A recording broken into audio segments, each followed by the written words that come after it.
And everybody, we're moving right along. She hasn't had to use the wrap-up sign once. Even though people were telling me to hurry up, she hadn't had to use the sign yet.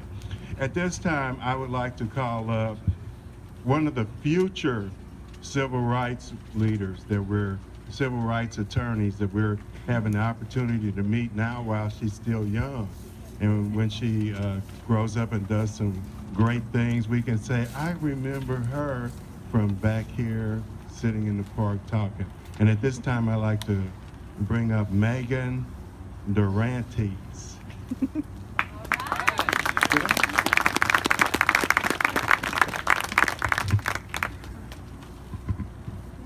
Let America be America again.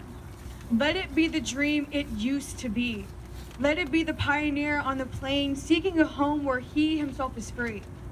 Let America be the dream the dreamers dream.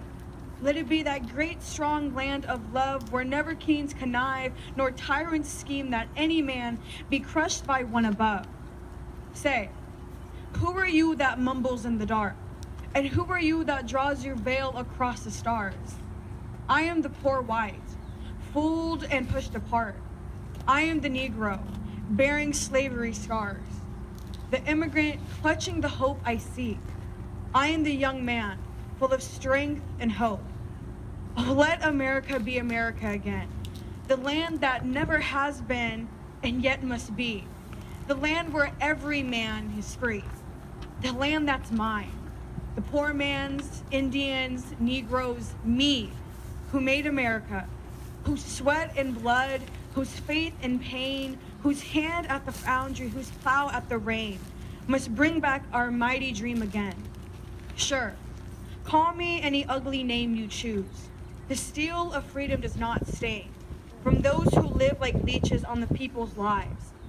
We must take back our land again and make America again. Langston Hughes.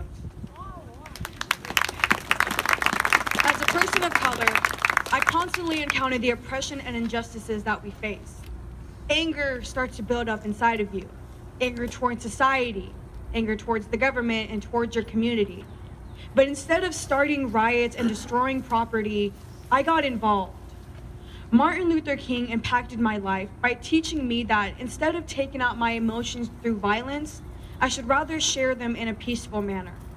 The minute you revert to violence is the minute that people no longer understand you and listen to you. Without him and the civil rights movement, I wouldn't be able to stand here today and give you this speech. We may think that the civil rights movement is finished, but we know that it's far from over. We may think incidents like Charlottesville and the deaths of Michael Brown, Freddie Gray, Sandra Bland, and now Stephen Clark, and the vandalization of John Brown's statue are indeed the examples that the fight for equality and against racism is far from over. To those who vandalized John Brown's statue, I'm sorry that you're afraid of me, that you think diversity is a threat to you, that vandalizing this statue and tearing apart this community by creating fear is how you want to be known and remembered. But guess who is showing their face today? Guess who is not afraid? We are not afraid. We know about the dignity of each member of the human family and we reach our hand out asking if you will reach for it back. Hatred is a lonely place to be, but love welcomes a community. You don't have to be alone. You don't have to be afraid. You don't have to feel hatred. We're here to share love and the truth. So how do we solve these problems of racism and injustices? The answer is simple. By educating and getting involved. Educate yourself on people different from you rather than letting your prejudices decide your actions and thoughts. Young people, get involved.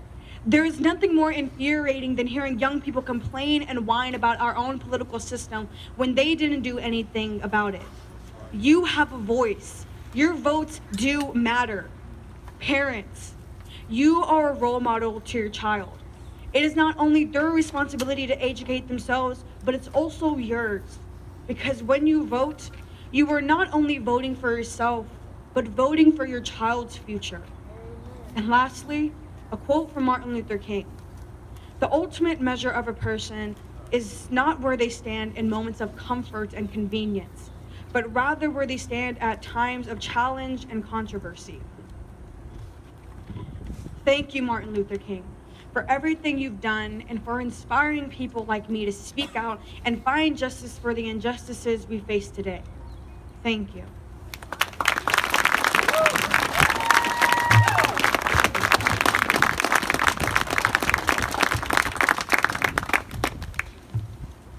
So we're in pretty good hands. We're in pretty good hands. You know, a lot of times we see the negative part of young people. It's very seldom that we get an opportunity to hear and see and witness some positive, powerful thoughts, because she had some really, really inspiring words to say. At this time, I'd like to call up